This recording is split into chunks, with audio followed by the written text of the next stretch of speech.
Get there. All right, everybody, welcome to another edition of the Sales Vitamin Podcast, where every episode is a vitamin for your professional sales development. We've got a great guest today, Kevin Urrutia. He is the co-founder of VOY Media. He's also got one of the top podcasts, Digital Marketing Fast Lane, and they've got over 150 five-star reviews. He's also an author. Digital Marketing Made Easy. And we're going to talk a lot about, he's built several businesses already, and we're going to talk about sales and marketing and VOY Media, all the great work they're doing there. So Kevin, it is super to have you on all the way from New York City. Hey, John, thanks for having me. Super excited to be here. Man, so you started, you're kind of a Silicon Valley guy. You were out there for 5 years or so. Tell the listeners about your background. You know, you started in Silicon Valley, and then we'll get into some other stuff, but kind of give your background real quick.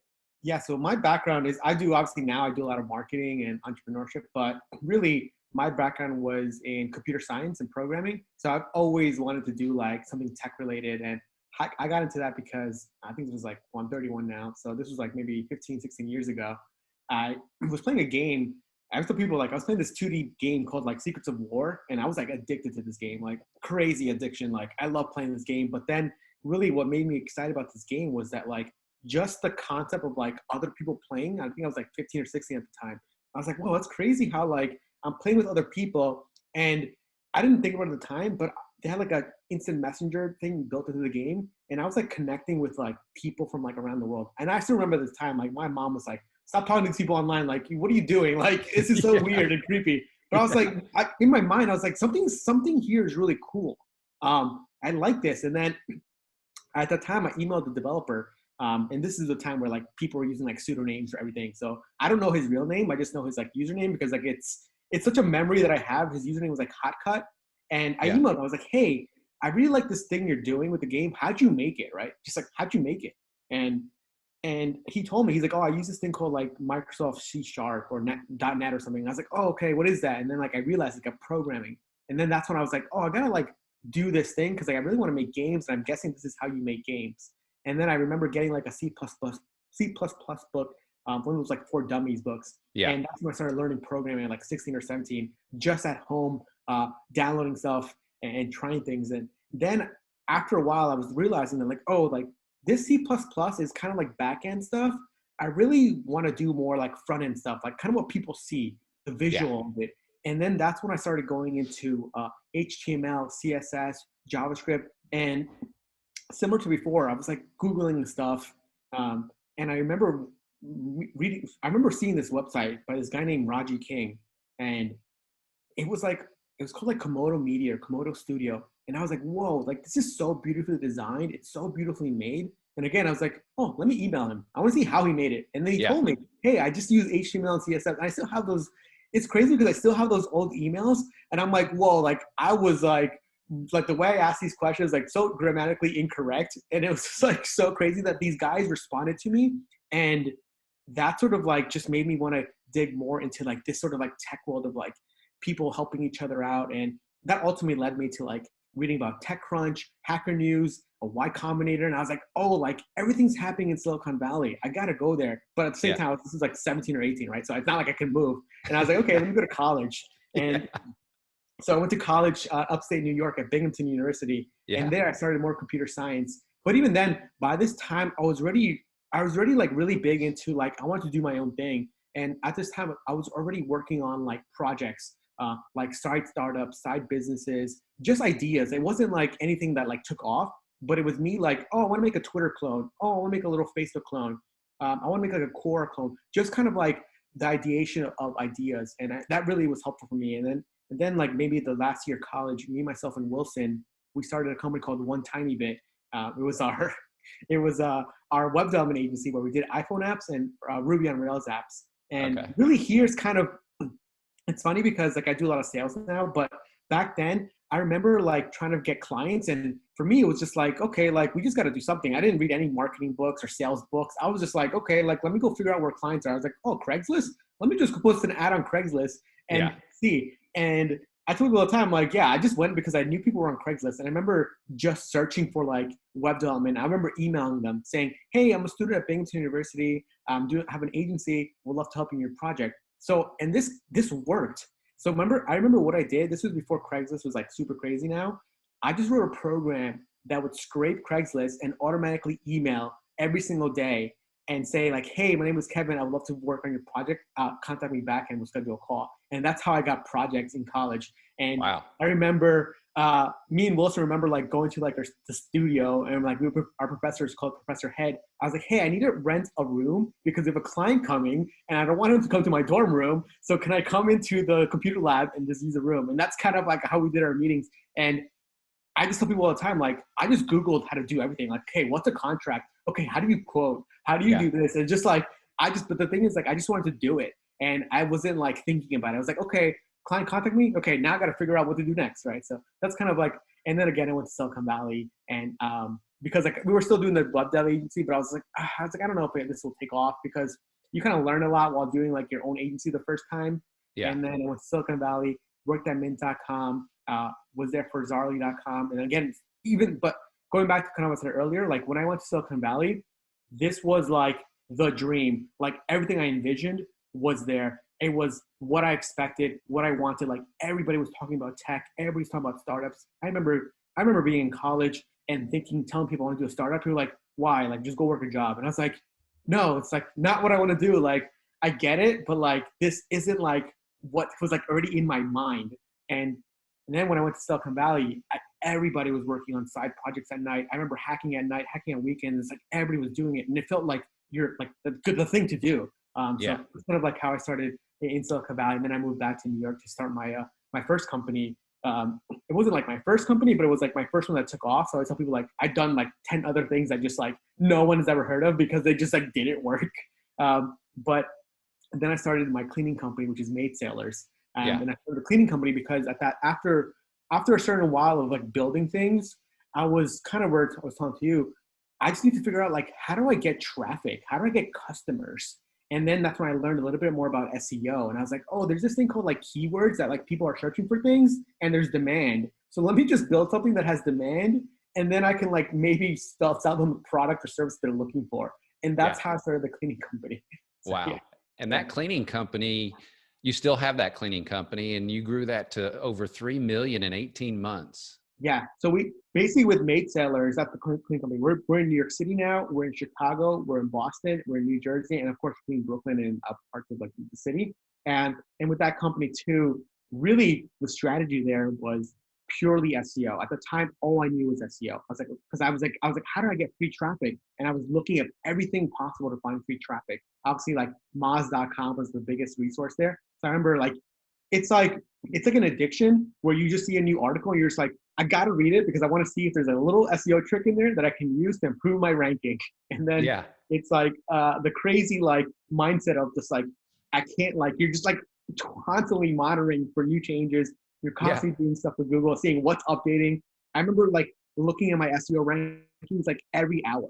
Just okay, did I move? Did I move? Did I move up? Right? It's like crazy addiction to like this thing. And the reason why I got so addicted to it is because at that time, people probably see it now, but now you see a lot of like the Google Maps listings of like, hey, here are the top local businesses.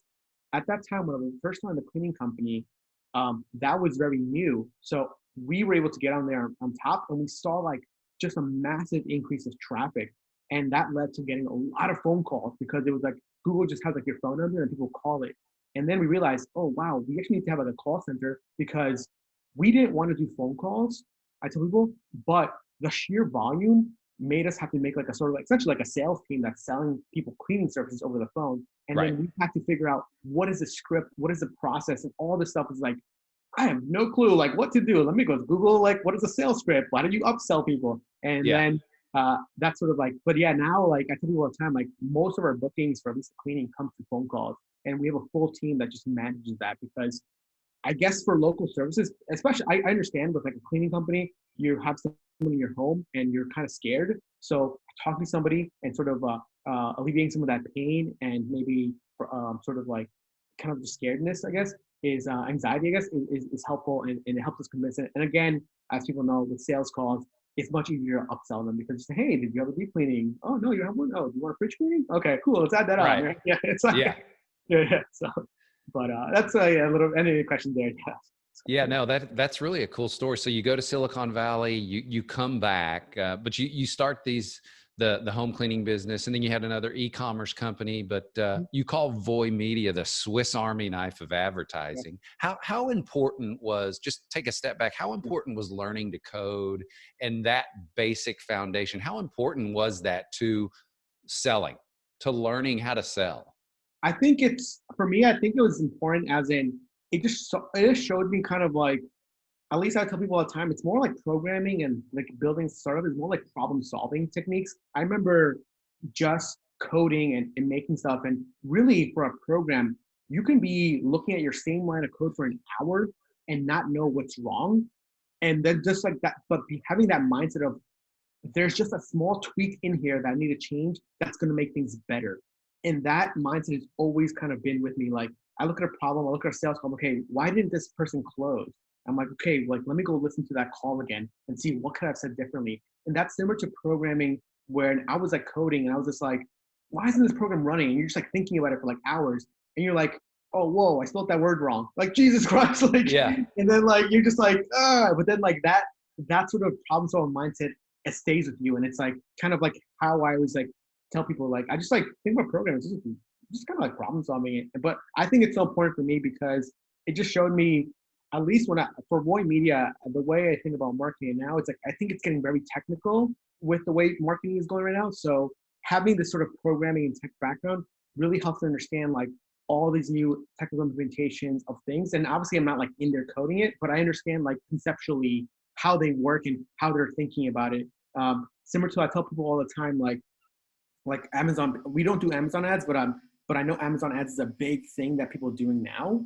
And I tell people Yeah. like, think about a company like Amazon, right? Where they're making money from whenever you sell a product. So their algorithm is probably based on how many sales you get, because if it means if you're making sales, that means they make money. So it would make sense that if I were a programmer working for them, I want to say who's making the most sales. I want to rank them higher because that makes our company money. I tell people all the time, like these companies like Amazon, Google, Facebook, they're not nonprofits. These companies make billions of dollars, right? Right. So yeah. Right.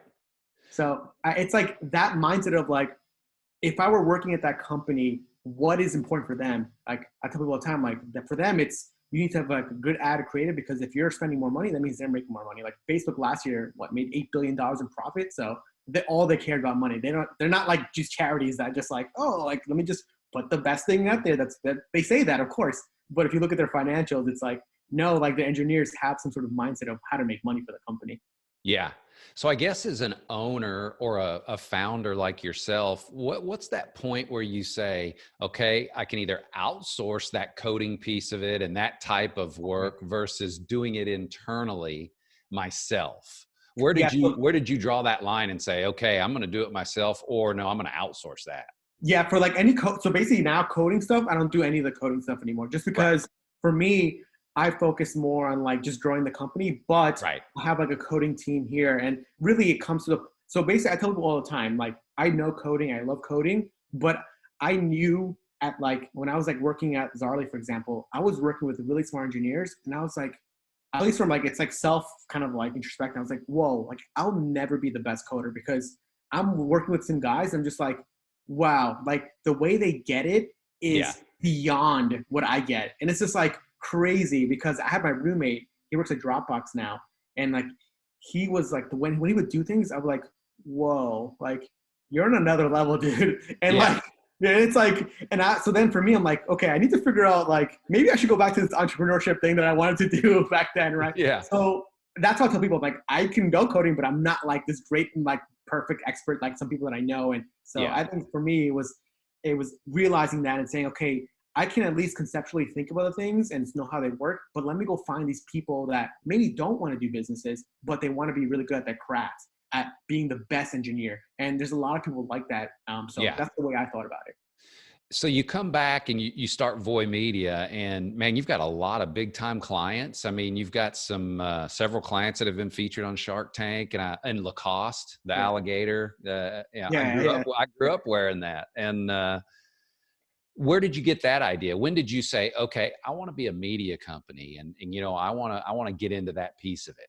Yeah, so I always tell people this is an interesting story because we wanted to do VOY Media. So Wilson is my other partner. So Wilson also comes from a tech background. He was a designer. So me and Wilson are both obviously run VOY Media, but he was Yeah. working at Salesforce as a designer. He was also working at Google Maps as a designer. So, and Wilson also had, similar to me, like we were both working in Silicon Valley. We were best friends since college. I left and he was kind of doing his own thing, his own business. And then we kind of like, hey, let's like work together and stuff. Because remember back in college, me and him were the ones working on stuff together. So we always knew we wanted to do things together. Yeah. So basically, really, my idea was this: hey, I really want to work with companies where I have this experience of being an engineer, starting my own businesses, having some of my companies that have been somewhat successful. I want to come in and help other founders with that because I always thought that was interesting to sort of like talk to other founders and see how you can help them out. So that's really where the idea of VOY Media came. And obviously it's much different what we do now. So we learned a big lesson where like we were talking to founders, we're just like, hey, we think you should do this for your business. And they're like, no, I don't want to do that. I'm like, no, but like I've had experience doing this. I think you should really do it. And they're just like, wouldn't listen to us, which is like a crazy thing. And we just don't know. Maybe we like go back to sales. Maybe we pitched them wrong. Maybe we said something wrong. Maybe we just didn't have enough decks or proof. But that's kind of where the concept of VOY Media was like, hey, we want to help founders. And it was to do media advertising, but it was more to sort of say like, hey, we want to invest in you because we want to like eventually like maybe be like more of an investment plus agency type of firm. And that's kind of where the concept of VOY Media come in, sort of what we were wanting to do. Right. But through like the first 2-3 years, it just evolved into like an actual like digital marketing agency. And even now we're finally like kind of being like, me and Wilson are just like, hey, what we started, was it what it is now? Let's go back to our original idea and see how we can bring that back up, right? So, Yeah.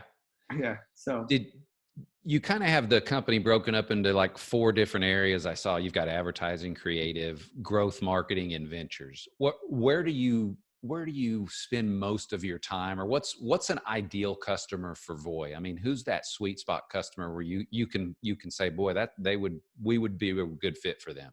yeah, so at least for my day-to-day, still doing sales. So I still do all the sales for VOY, which is Yeah. great because I tell people like my story, how I do things, and it makes sense. And at least for VOY, we're about 30 people now.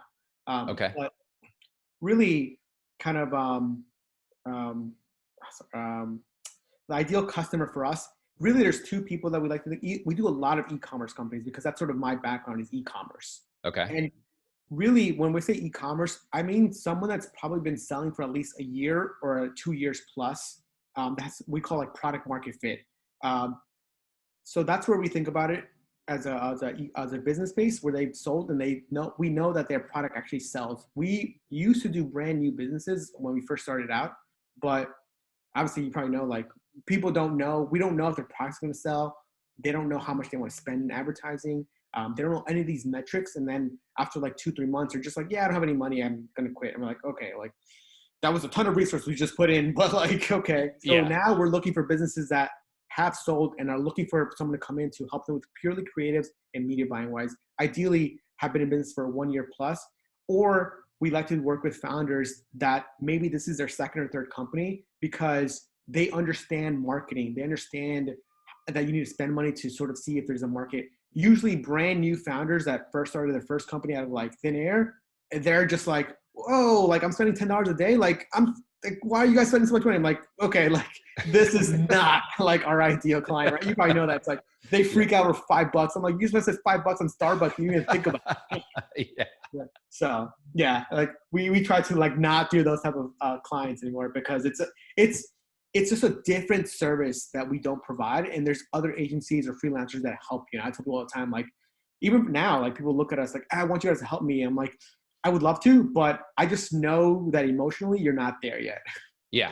What are the biggest mistakes you see from a sales standpoint when you work with companies or even individuals from a social media or social platform standpoint when it comes to sales? What are the mistakes they typically make that you can come in and, you're able to help them right away? I think for at least for like we do a lot of e-commerce companies. I think some of the mistakes that we make right that I see from just brands in general is that they don't like their product pages are very thin compared to what they should be. When I say thin, I mean like the description is probably one or two sentences long. When I tell people like, I think that you need to just sort of break down the product description or the or the copy on the page a little bit more to sort of make sense with what you're selling. And the reason why I think the mistake that I see a lot of people make is they will look at these big brands, right? For example, such as, Casper is a big one. Everybody knows what Casper is. And then they're saying like, oh, I want to be like Casper, very clean and simple. But I'm like, Casper's also raised hundreds of millions of dollars and they spent thousands on advertising, right? I'm like, you're like a brand that has maybe a 10K monthly budget. You need to be more aggressive with your marketing, and you can't be like what people say, like clean, because you can't afford that. You can't afford that high CAC, the Yeah. cost. So I tell people like, don't look at these brands that are VC funded because they're playing a different game than you. Yeah. They're just purely playing on branding. I would tell people all the time is look at the bootstrap companies like yourself, like myself, that need to make sure that every dollar they're making money from it, because you'll learn more there than these sort of big VC funded companies where they're obviously care about cost, but it's not their immediate thinking. Like you probably worry about cash flow and inventory. So that's kind of about telling people it's like, just think about where your brand is and sort of where these other companies are. So I tell people like, don't compare yourself to like a Louis Vuitton, because Louis Vuitton has been around for 100 years. So a Louis Vuitton can literally post a photo and you look at like thousands of sales. You can't do that. Yeah. So. Yeah. How about content creation and sales? Yeah. How about talk about that a little bit and how important that content creation is? So I think it's a good question, because I think for now, I tell brands all the time, I think content creation and image creation or video creation is probably the most important thing that you could do besides like the brand and building the website. I tell people all the time, like, I don't think they should outsource it to like somebody else, or I mean, we do it for a lot of brands, but I tell people it's better if you can do it in-house. I think people should hire people that can be these create these visual assets for them, do the visual photo shoots for them, and just really be thinking about it for them all the time, full time. Because the reason why is like maybe 5 years ago, 3 years ago, like being a D2C brand, like direct consumer online, was very unique. But now everybody's direct consumer. Like Right. that was like that's like everything. Oh, I'm a D2C brand. I'm like, everybody's this. Like there's no uniqueness anymore. But what's unique now is the content. And really you see this in certain brands. Like there's a company like Dr. Squatch. They do like a men's deodorant. And if you look at all their ads and their creatives, it's very funny creatives. But if you really think about the product, they're just deodorant. There's hundreds of deodorant companies, but what makes them different is the content. Yeah. So the visuals, the way they're storing the time. I tell people like, you can't just come up with a brand and be like, okay, I want to sell sticks or whatever, pens. How do you make this funny? So what we've seen right now, I tell brands is like, hire writers, script writers, hire comedians. They can come up with these funny sort of angles or content ideas that maybe you as a brand owner don't have, but then you can test it on Facebook because that resonates with people. So I tell people like, and plus now is even a better time. These comedians, these people that like perform, don't have jobs. Go find them. They're looking for stuff. So yeah. No, that's a great point. They're looking for work, because you look at Starbucks, and I'll just use them as a hypothetical example. I like Starbucks coffee, but they've done such a good job at branding that you'll pay $4 for a cup of it, or you can go pay, $1.50 somewhere else, but you'll pay I'll pay the $4. Yeah. And that's exactly it. It's like, I think that piece is so important, because there's like now, especially nowadays when anybody can make any product now. Like before it was like, whoa, how do you make like this widget? And like, it was a big mystery, but now it's like, you Google it and it's like, there's 10,000 YouTube videos on how to outsource from China now. So it's like, it's not a special thing anymore. Now, what have you learned through VOY Media and the other companies? Do you think that your technical skills or your being a professional sales skills that you've learned? Which is more important, and where do you focus now?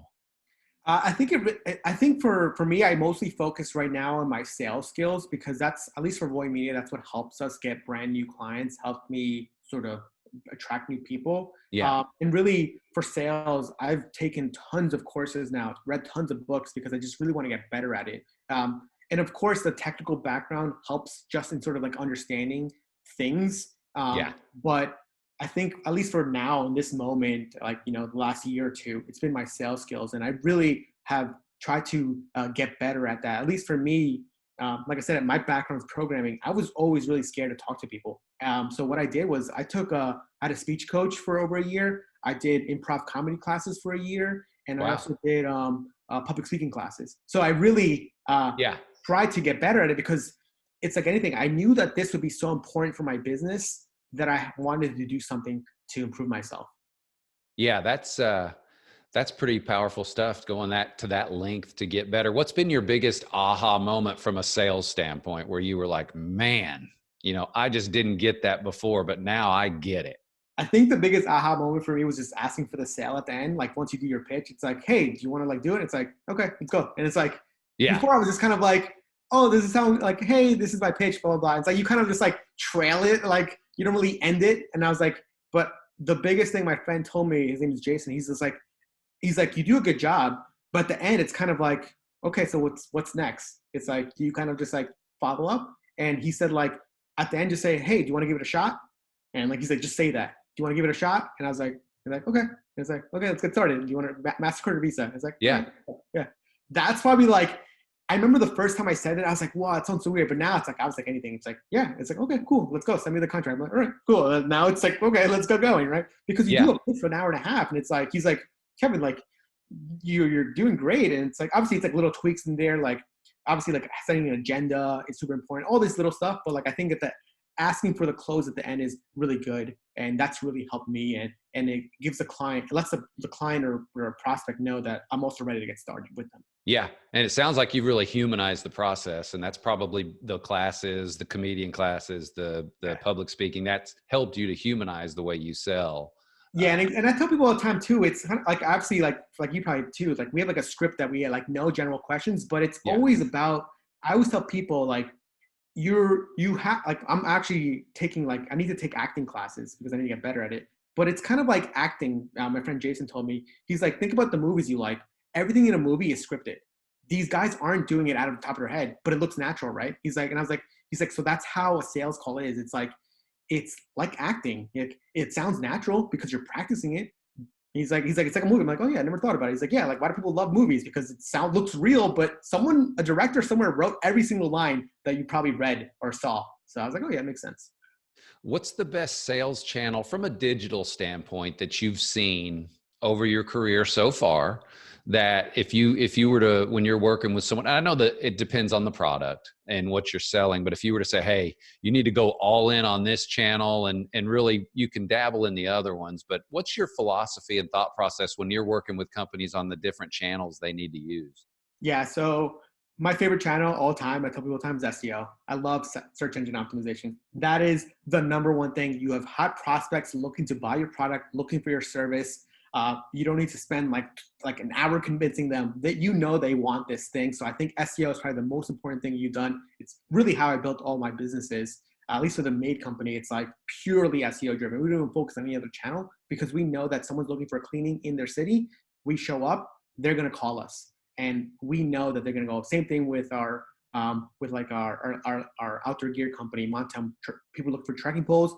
We're top 10. They're going to find us. And then same thing with like our luggage company too. So I even though I do a lot of paid stuff, I still, SEO is my favorite traffic source. And I tell people like, it takes a long time to get going, but start it as soon as possible. And I tell people this all the time. And I'm just like, yes, it's going to be a grind, but trust me, it's worth it. And at least for me, it's worth it because I've seen what it can do. So I know it's like, okay, I know it's so good. So I love SEO. So I tell people all the time. Yeah. And when you say SEO for the layman, you're talking Google. Yep. Google search engine optimization. Yeah. There's Google, there's Bing, and obviously there's like a few other ones like DuckDuckGo, but still Google probably controls 95% of it. I mean, they're a monopoly. So yeah.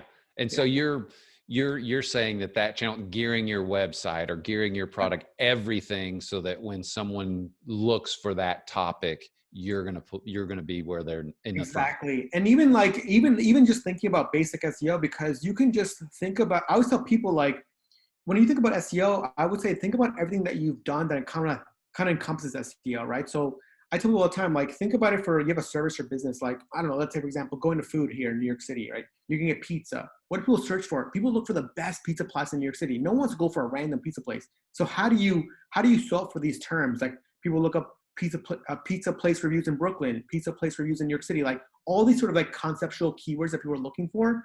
They're also looking for that for your business too, right? For example, for maid sailors, people are looking for maid sailors reviews, maid sailors testimonials. So we want to rank for all this stuff too. So make sure we have review pages, make sure that if we're on Yelp, our Yelp page ranks. So that way, so SEO isn't just your website, but it's also like the thing around your website that people are looking for. And I just tell people, like, think about your own buying habits. What do you do? If you're looking for like a hair dryer, you're probably looking for best hair dryers. Okay, how do you show up for best hair dryers, right? So it's like, think Right. about that stuff. Yeah.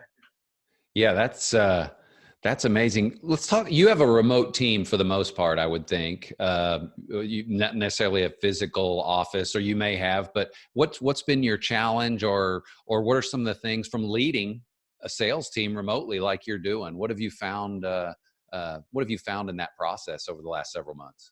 Yeah. So with a remote team, it's interesting because it's funny, because when I was in Silicon Valley, we were always remote, like always working remote. And Yeah. so like, it's funny because I always tell people, like, yeah, like we were remote all the time when I was like working on my own web development agency. We were remote working with the clients. So it's like the remote concept was always like something I did. And then I started to like just do full-time office again with like my own office in the city. And I was like, and then the Corona hit, and I was like, oh yeah, this reminds me of like back in the day when we're always remote. So like for me, it was like normal.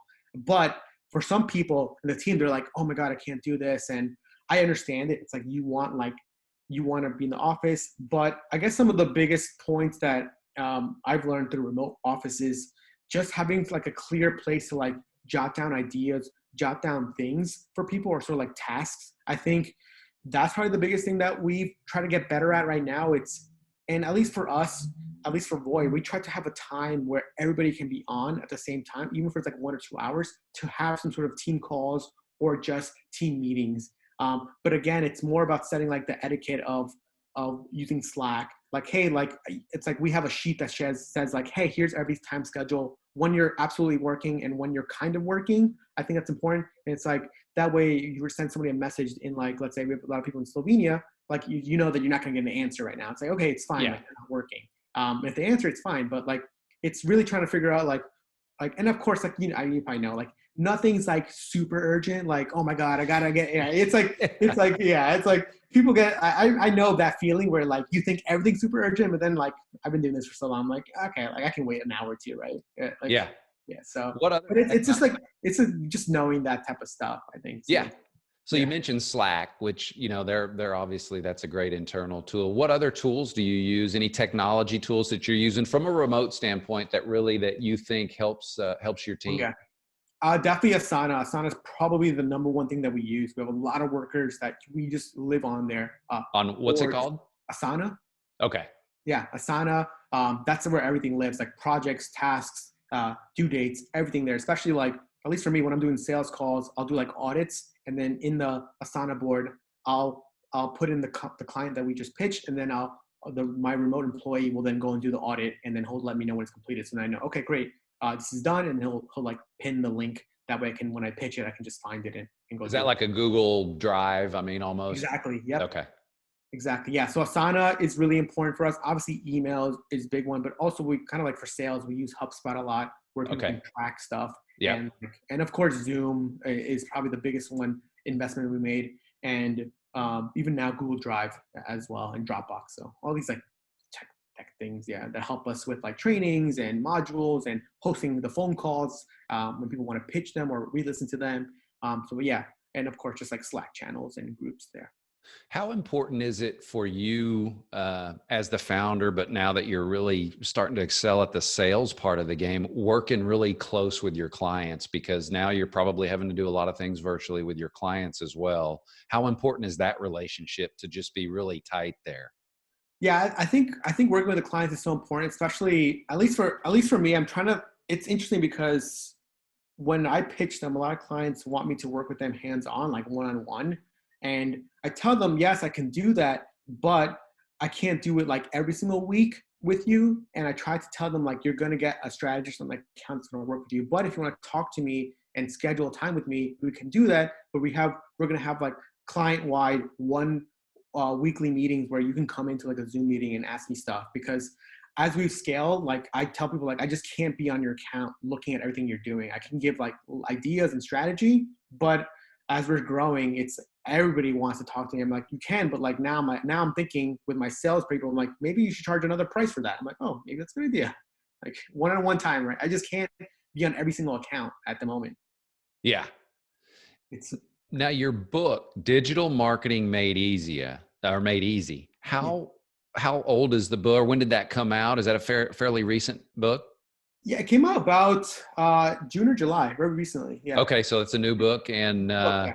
Took about a year to write. Yeah, so long. Yeah. wow, how Cool. was that process? I mean, did you co-write that with someone? Is there another Yeah, so I author? wrote that with Wilson, who's the founder of the company. So we Okay, both wrote it, just like, obviously we wrote it and then we had to edit it, and then we had it like we were working with another writer to help us like rewrite sentences. Of course, it's like the whole process of we yeah, wrote it, they checked it out, they're like, okay, the structure doesn't make sense. Let's think about it like this. Okay, I'm like, okay, like let's update the grammar, let's update the sentence structures, and then we then worked with another editor to make the photo shoots, to make the cover photos, and then another one to format it for Amazon and Kindle. So like this whole thing was like everything I learned. I'm like, I want to write a book, and it's like, okay, you got to do like certain format.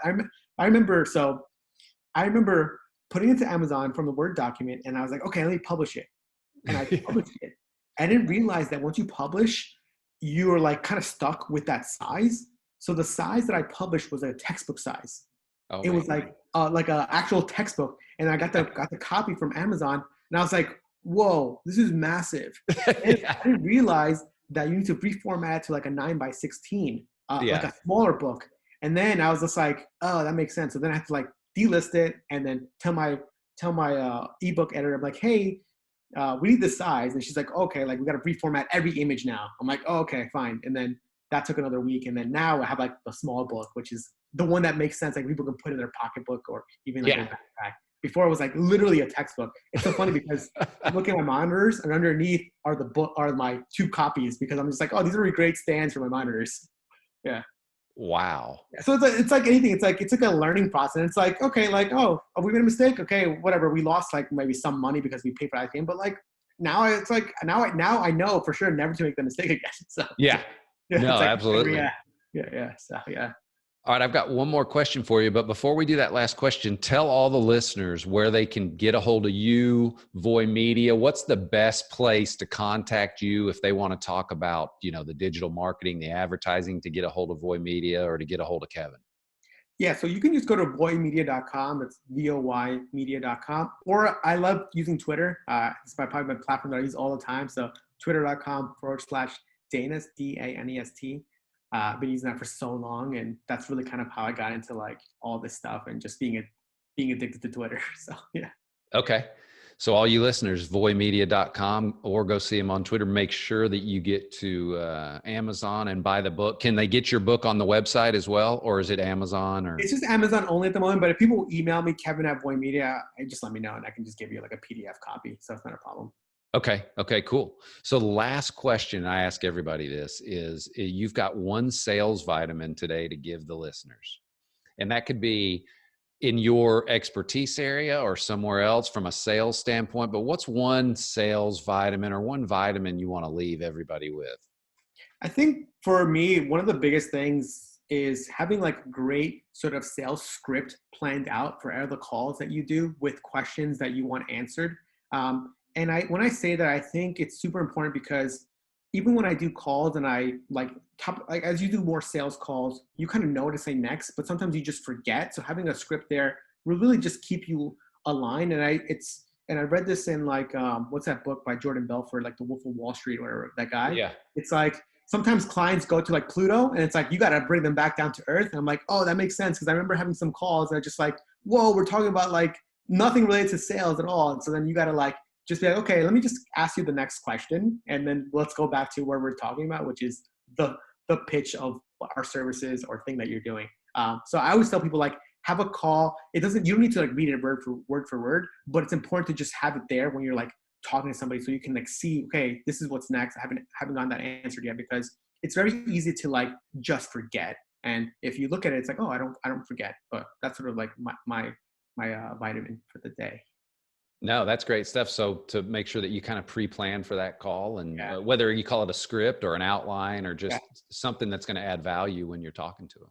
Yeah. Well, Kevin, it's been great having you on. That's some great stuff. You've got a great story. I mean, the Silicon Valley, and then all your companies have been successful. So I know the listeners are going to get a ton out of this episode. I really appreciate you just spending, some time and sharing your knowledge.